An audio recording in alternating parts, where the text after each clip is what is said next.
On the front end, we see all the materials that we find in traditionally the urban environment of New York. So we see steel, we see wood, we see subway tiles.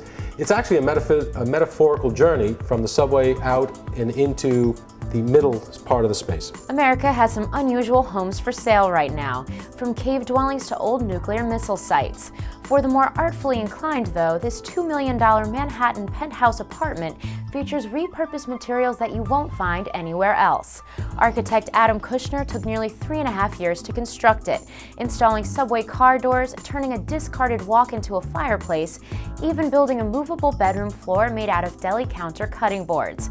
His design muse, nature's 4 elements: earth, fire, air, and water. Let's start off, for example, with water, because it's the first thing we see as we step in.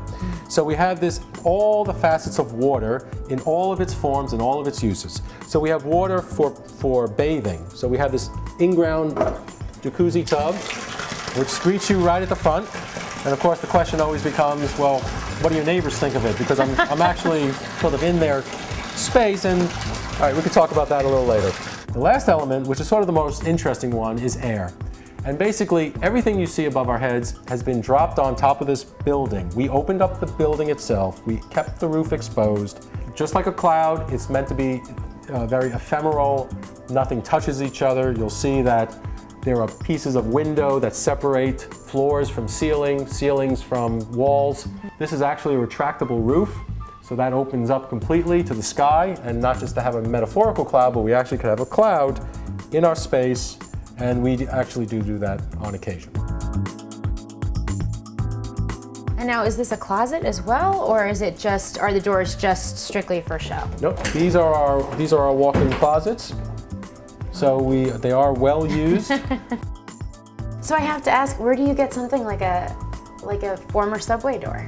Well, that is a good question. I had this idea that I wanted to buy a subway car.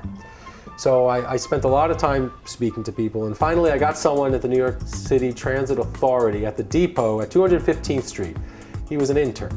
He was a summer intern. He said, why don't you come up, I'll see what I have.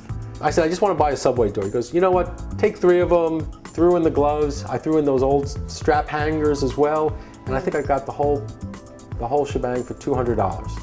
Why so now? Because I have 2 kids and a nanny, living in a space that was designed for a bachelor pad with a wife. So that's the real reason. We've just run out of space, because I would live here the rest of my days if I could.